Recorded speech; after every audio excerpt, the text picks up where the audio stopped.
Welcome to Drawfee, where you take your dumb ideas and make even dumber drawings. I'm Julia. I'm Jacob. And I'm Jake. Does that mean what I think it means? Oh my god, I just noticed. I think it does.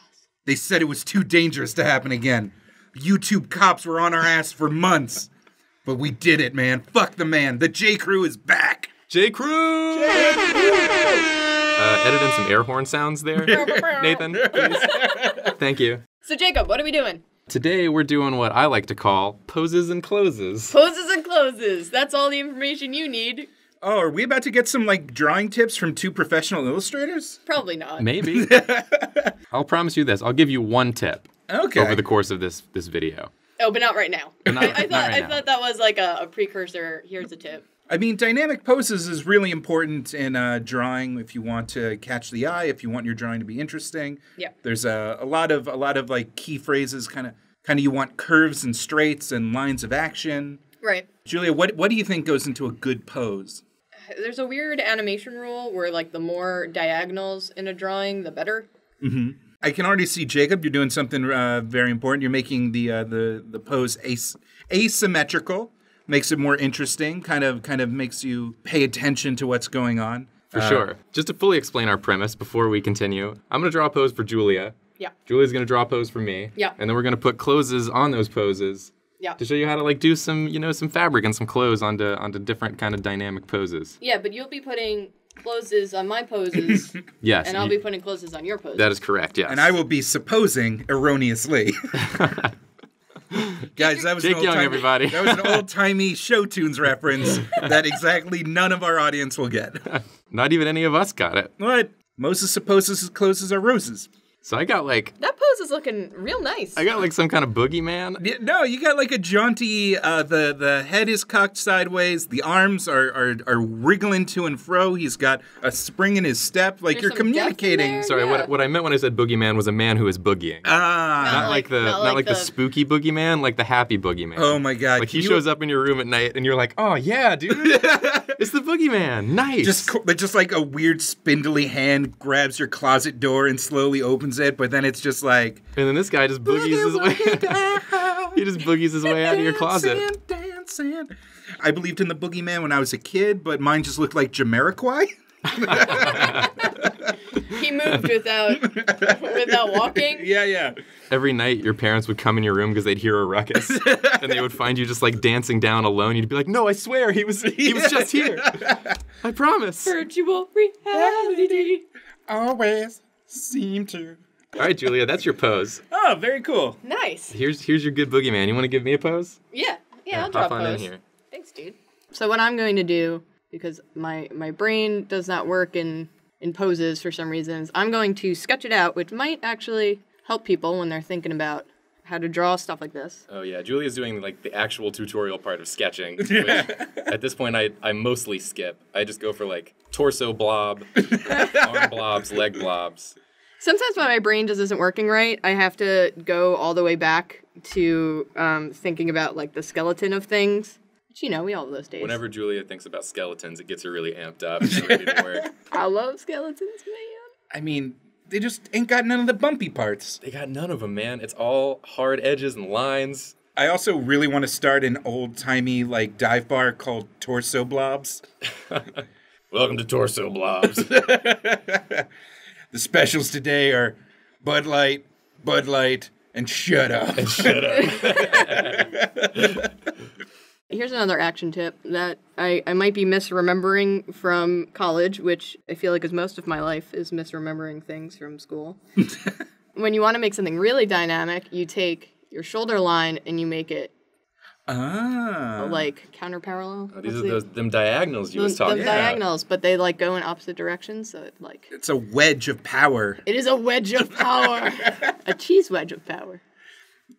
Have you guys ever read Junji Ito's graphic novel Uzumaki? The one where a whole town is haunted by the concept of spirals, so people start turning themselves into spirals to try and mimic it. Mm-hmm. I feel like diagonals are that for Julia. Yeah. She gets obsessed with diagonals until all she ever does are action poses. She can't relax anymore. Her eyes go blank and she just whispers, "This pose was made for me." Yeah. I mean, did you see that feel I did that one time? He was in an action pose. Oh, certainly. Action creep. Oh, wait, Julia, can you flip that back and forth a few more times? I just like the way that looked. Yeah.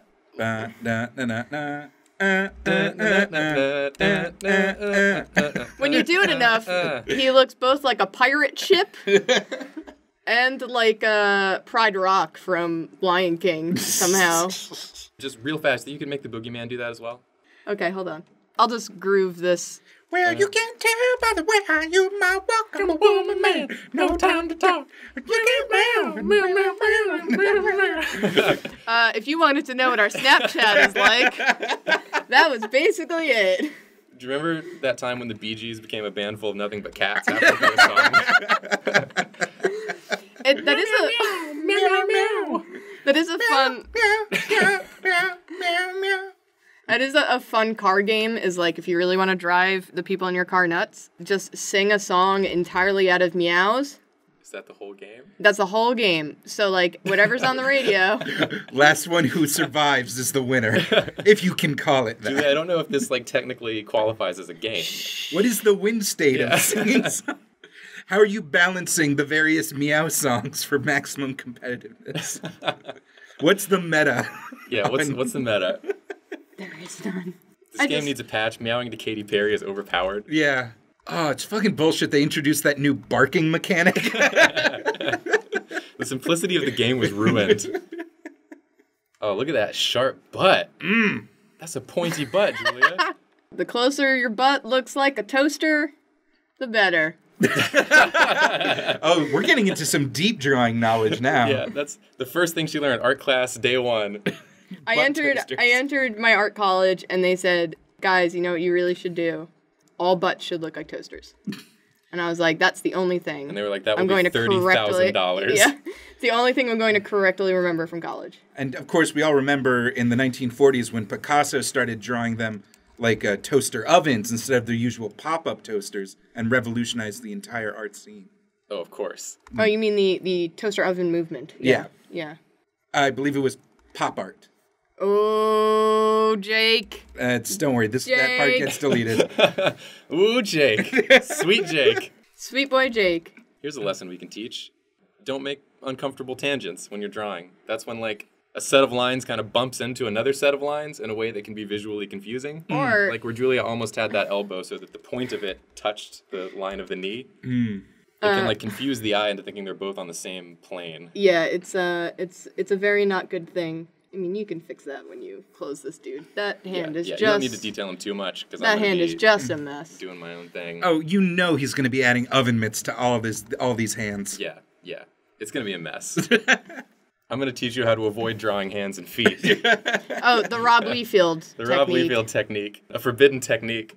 I had to climb to the top of a mountain to find the scrolls that depicted his ancient technique. Just a wise old Rob Liefeld just being like, just put a rock over him. Just put a rock over the foot. Yeah, the foot's there. It's just, you can't see it. It's a rock. My secret, never learn anatomy. Jacob, I like that your character looks like he's like a bell-bottom squishy dude, and mine looks like he was carved out of an arrow. Yeah, carved out of an arrow? He was just made out of arrows. I feel like this perfectly illustrates the differences in our two drawing styles. No, but that's it's a very energetic pose. The line of motion, it's all there. Like the weight is there. Yep, there he is. There's our boy. All right, why don't you closes this dude? I'll put some closes on that poses. Step 1, oven mitts, both hands. This guy was caught, it looks like, in the middle of a pie baking contest. He had to get out of there because he's been banned. He was banned long ago from all future pie baking. For making the forbidden pies, like boysenberry and chicken pot. Yes, he's made the forbidden pies. So because of that, he's also got on an apron. Okay. No clothes underneath, though. Ooh. It was a sexy pie baking contest. I'm going to complete your, like, butt cheek here. Good. Complete that butt Complete the cheek. Complete my butt. Say love me again. Undo this butt that you drew when I drew up the man and then finish the pose. I think we made Jake, that was wonderful. Song references from songs that came out in the same 90s year. Oh, almost like I'm stuck in the past and work for a nostalgia website. Aren't we all? It's blowing out behind him. This leg is kind of like kicking out. It's knocking up the fabric on this side. And it's like flowing that out back this way. The goal of today's episode was to dress up our characters, and you went for a mostly naked man.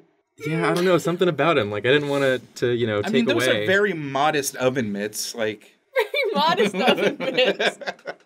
Wait, he pulls out the oven mitts and they just sparkle. His hands just sparkle and glisten. Are they, Jake? What? There's a nipple on it. Oh my god. Oh my god. Oh man, NSFW. If you're at work, turn this off right now because this just got too hot to handle. Too hot. I am sexually aroused by cyclopses, so your drawing is definitely doing it for me.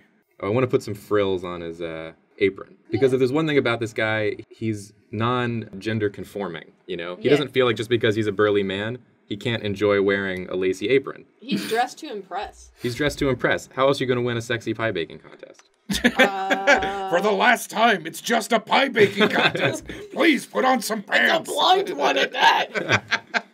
So we're also going to give him some heels, which is impressive.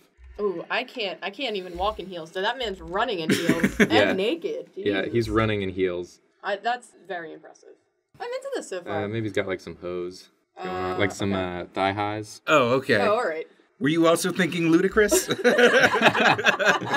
Specifically ludicrous, yes. I love that song of his where he talks about all the various places where he owns pantyhose. Very progressive. Yeah. Ludacris is an incredibly progressive rapper. He's a hell of a good hacker, as we learned in the Fast and Furious franchise, and he's a hell of a progressive artist. If you ain't out of control, you ain't in control, is the only thing I know about the Fast and Furious series. And it's that's also a quote they say. And it's as true today as it was back then in Too Fast, Too Furious. Mm-hmm. I feel like we're just waiting on the opportunity. If this channel gets big enough, someday, hopefully, the Toretto crew will need a bunch of just real giggly artists. We gotta make this jump. Oh no! Hold on, let me sing some 90s tunes to you. Just Nathan and Julia in the middle of like a road race. Oh! I drew on my car my favorite anime. You know Vin Diesel's gonna be like, I love that anime car, keep it in the picture. I love that Yotsuba character you have on there. The Toretto crew is about two things, family and anime. You got some real tsundere personalities in your crew. I would love if he was like a real big otaku. I mean, he's you know, he was a Dungeons and Dragons fan. He's like a big nerdo, right? Yeah. He like thought the Chronicles of Riddick was a good idea. Like he's a huge nerd. He wanted that to be as successful as we wanted that to be successul. It's true. It just didn't pan out. We all wanted it to be good. He's escaping from the pie baking contest. So we got to get his eyes going here, looking back like he's being pursued by the pie. That man stole my nipple oven mitts. Get him! I want him to have a handsome nose. I really like this character. Yeah. Thank you. I'd like to think he's also like an international thief of some kind. You know, like he shows up wearing this outfit and. Yeah, he's always in this outfit. Even if he's like heisting some jewels, he's in this naked apron outfit. Totally. And he's got like a pompadour thing going on. But what he's really known by is that he has a pompadour, but also a man bun. Oh, how? Good question. How is that possible? That's one of the greatest mysteries. Like Carmen Sandiego, the question with her was, where in the world is she? With him, it's, how does he do that hair, though? How does he do that hair, though? How do he do that hair, though? Shit, no, it doesn't work. Okay. Almost did. This is pretty much our guy, you know? Our international sexy pie thief. Yeah. Mm-hmm. Julia, you want to jump in and do our boogeyman? I guess. I mean, I guess the main question is, what would a naked spy baker be scared running of? From? Yeah, like what would be pursuing him? What could make this man fear? This man, a man so confident and strong. I don't know, man. I don't know. Okay.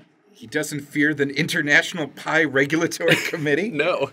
Or the conventions of fashion. Oh, that's a good collar. That's a good start. That's a power collar right there. There's one thing that Julia knows, it's like popping collars. She can pop them things up higher than you even thought possible. Oh, man, a popped collar. That's even better than what I was thinking. One time I just saw a giant collar walk past me, and it wasn't until I saw the ponytail I was like, oh shit, that's Julia. Oh, that's just Julia. She's 90% collar. She's mostly collar. She's transformed. I mostly wear collar shirts. That is no secret. I'm wearing one right now. So do we have any more like tips we can give here? I kind of fell off on my tip giving. You did well. We got so into your amazing Lore. like the lore of your character, the rich lore, and like I mean, legitimately, I want to see your character as a cartoon. I mean, I like it so much. But I can give some tips. Are you gonna put a cape on this guy? I am, so that you can see how that. So when you throw your arm up and then it comes back down, it's gonna like fly into the air a little bit. Oh, yeah. So that'll be going, like, behind his arm? Yeah. So it, like, gets popped up. Popped up! Are you watching Doctor Strange? We're teaching you how to do this. We're teaching you how to do your own cape. Somewhere Benedict Cumberbatch is just crying with that weird voice of his, which probably sounds like a dying walrus. Penguins. Penguins. That's one of my favorite What internet an adorable videos. man. Yeah, it's literally impossible name, impossible voice, and he's, like, technically a ginger. Is he really? Is he? Yeah. Oh, all right. Doesn't that ruin it for you? No. A little bit. Yeah. Do you think, like, when his parents named him, did they think it was a little funny, or were they, like, totally straight-faced? They were totally... It's They were only just to very our crude British. American ears that a perfectly reasonable name sounds like Fiffleby Dumblepup. Fiffleby Doublebup. Like, they were already working with the last name Cumberbatch, which is already the silliest last name there is. They had, like, one of two ways to go. It's either you just go all in with the ridiculousness, or you try to, like, put down the silliness with a very, like, normal first name. Oh, okay. This is one of my favorite questions to ask people. Jacob, Yeah. somewhere in your life there is a friend or a coworker or you've met someone who had, like, your favorite name ever? Like, what is your favorite name that you've ever heard? Like, someone who just has, man. like, a musical or just strange name. Yeah. Because I have one ready to go. I have one ready Okay, to so go. This is kind of a cheat one because this is not her actual name, but I thought it was when I met her. Okay. So I had a friend. I still have a friend. Oh, good for you. Thank you. Congratulations, Thank you, Jacob. And her name is Benny Bonavita, Ooh, that's a good. which that's what she was introduced to me as, and I was like, oh, damn, that's a dope name. I found out later her name is actually Alex Bonavita, which not quite the same. you Alex know? Bonavita, what the hell, man? I mean, I would buy a car from that person. Yeah, but I don't want to be best friends with that person. I hope she's not listening to this. Julia, what's your cool name? My cool name, which is a name that people in this office had heard me talk about before, it's this guy that I know from college who is a really, like, phenomenal artist. Oh, I remember this guy. My favorite name ever, which might rival the time that my friend came home from college to find a man named Dynasty hanging out in her dorm and she had no idea who he was or where he came from, is the name Chase Stone. Ooh. Oh my God, I want to Julia, marry him. Can I name my sexy spy Chase thief, Stone. Chase Stone? You're gonna have to ask the actual I don't person. think I do. No. A name that good. You don't own that name. He's like the world's nicest and best artist boy, so he'll probably let you have it. Don't worry, though. We looked up Chase Stone on the internet when Julia first talked about him, and he's nightmarishly handsome. Yeah. Infuriatingly good looking. That's the worst part. He's like this beautiful Adonis of a man, and his art is like out of this fucking world. Yeah, he does Like, look it up, you guys, because it's insane. He does like Magic the Gathering cards and just like he's so good that I want to be mad at him for being so good, but he's also so nice, and then I just get mad that he has it all. I really like what you're doing with the tunic, where it's Yeah. kind of like, you can tell it's like a stiff felt, but it still has give. Yeah, I like what we do with the armhole there. You can see it's like coming out of like a split in the side of the tunic that was... Yeah, I'm trying to show how clothes would work on this like little like poppy kind of, because I imagine he's like making some very janky Oh, he's movements. swishing Yeah. and swaying. Yeah. Oh, can I tell you my favorite name? Oh, yeah. Oh yeah, please do. I worked a lot of like real crappy temp jobs when I first moved to New York. So one year I manned a flower delivery hotline on Mother's Day, and I got an order for an old man in Ohio who was getting a bouquet for his wife of 50 years. That's and nice. his name was Jollifer D. Tortle. Oh, I feel like I've heard that before. Did we draw him at some point? You Or did might. we- Oh, no. Did we? I think I remember like a Drawfee live stream That makes a lot of where sense. I think I drew some sort of old turtle, or someone did. Because Jollifer D. Tortle Yeah. is the name that a turtle would have if he had to pose as a man in the human world. Yeah, you're absolutely right. If you're watching this and you know the episode in which Jollifer D. Tortle is drawn, please post it, because I want to find it again. It was probably from pre-Pokemon from memory Drawfee, so no one's seen it. Yeah, it was from the olden days, the dark era. Back when it was just Caldwell and Nathan screaming in the middle of an entire busy office. Yeah, of a crowded office while people were trying to work. And Caldwell yelling, guys, please, quiet. Guys, please be quiet, we're about to record. And then he proceeds to scream for half an hour straight. You'd be like, guys, come on, we're doing some really important work. Cut to 5 minutes later. That's a ding-dang-dongosaurus. Yeah. We love you, Caldwell. We do. Okay. This guy's boogieing so right, though. Right? But now it's less disco and more like, I'll tell a tale of a pie man who fought for law. And his shoes like have little tappers on them, so he's like doing a little tap dance. It's The most annoying minstrel. And he's like, oh, stop telling my tale. People are gonna know it's me. So, drawing tip. Just remember that when you bend your arms, it like kind of bunches up. I keep like miming. My God. She's right. My elbows were wrinkly the whole time. No, that's some good fabric smooshes. I drew very little fabric, which that's my bad. With his heels so high, he baked a pie. Foo-ra-la-loo-ra-la. God, you're so annoying. Please. You're blowing my spot, dude. We're at a pie competition right now. I'm undercover. No one could know that it was he. Oh, is this his annoying sidekick? Yeah. He follows him around like singing these songs. Gather round, children, and hear my song. The thief is here. He was here all along. I like that. God fucking damn it. And here is a high-res photo. Is that a trowel? A trowel? Well, it's like a little pie server. Oh, I gotcha. I thought he was digging the grave of our boy. No.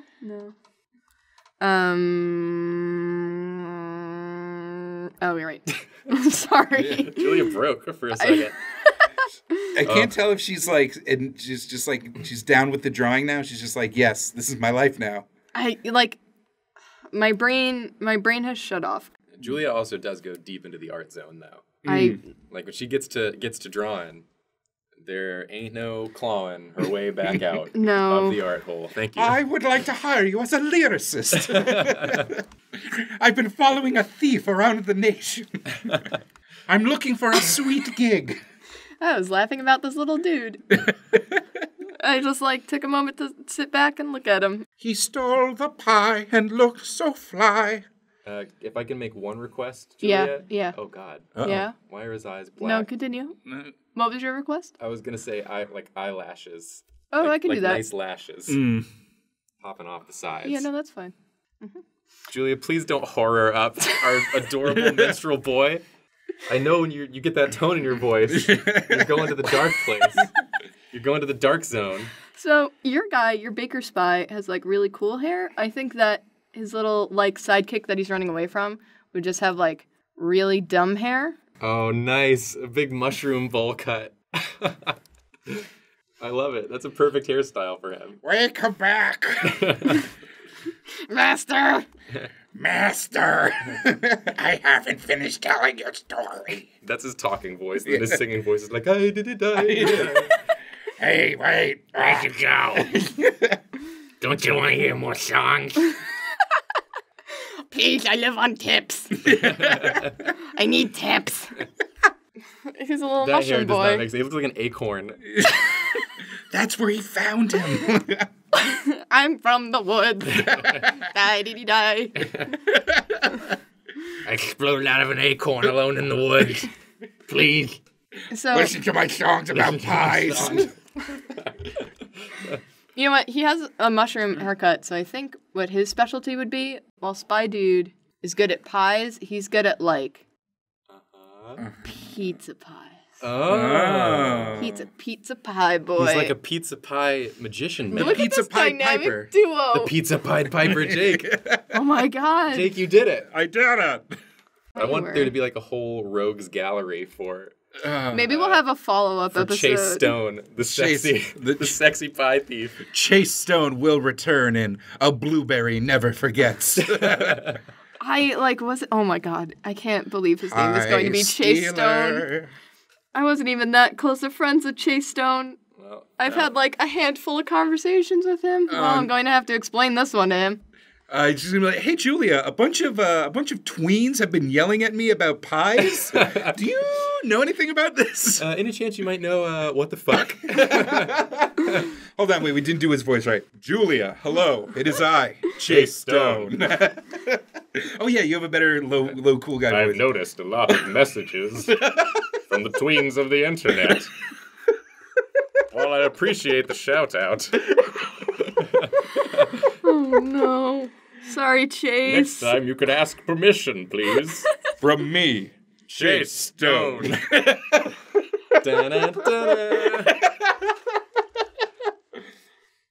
I told you those stories about my pie thieving in confidence. Those days are over now. I can't. I'm like... I've hung up the oven mitts, Julia. I'm thinking about... You can't drag me back out. Now I'm trying to think of like how I'm going to explain this to Chase, and I just can't. Okay, wait, I'm warmed up. I shall tell a story. Lost it. Sorry. Should he have different eyes? I mean, I don't want them to be black pools of nothingness. If that's what you're asking. Give him some good, like, old-timey, like, Tintin dots. I feel like that'll give him some dots. Give him those Julia long dots.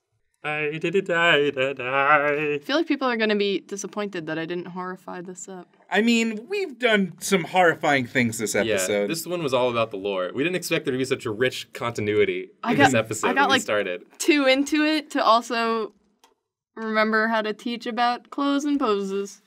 I told you we get like one good tip in, and I think we did. Yeah. Right? I think we done it. Yeah. Guys, I mean, this is the truest thing I think I can say about drawing is the only thing worse than a bad drawing is not drawing anything. Yeah. That's true, my dude. That is true. And everyone's got like 5,000 bad lines in them. Yeah. And you got to get them out there every day. Most of my bad lines are on this show. As William Shakespeare said, "'Tis better to have drawn and sucked than to never have drawn at all." If you are feeling nice, you should totally listen to my podcast that Jacob Andrews did the album art for. Heyo. It's Wizard and the Bruiser, where me and my friend Holden McNeely and Marcus Parks from Last Podcast on the Left talk about the history of various nerd subcultures and phenomenon. We just released an episode on Dungeons and Dragons, which I feel like is one of the best we've ever done, and we're about to drop one about Pokemon by the time you watch this. That sounds dope. Look at these cool guys. This is wonderful, you guys. I'm real proud of the work we've done here. I mean, I am too. I'm sorry we didn't have more art tips in here. I just got so into it. If you really want the tips, just turn the sound off and watch us draw, and you'll see us do some things that maybe could be construed as tips. I mean, I guess we had some in there, but like definitely not enough to be helpful whatsoever. There definitely should be more inking challenges, though. There's like a lot that was really fun to watch of this. Yeah, this has been good. Maybe we'll do more like you do a thing and I do a thing over that thing. Yeah, let us know if you like it in the comments, and we'll figure out what we're going to do for the next J. Crew ep. We're going to be trying to do them on Fridays now. Oh. I believe is the new thing. Okay. Fridays are the new J. Crew. Well, we'll be recording them on Fridays. I don't know when they're going to go up, but there will be some more coming, so hopefully you guys enjoyed this. And thank you for watching Drawfee Show. I'm just gonna keep... Leave a like before you go. Someone take me away from Steal a pie. I really like It'll these two help dudes. you grow. We're sorry. Sorry. Lura, lura, la.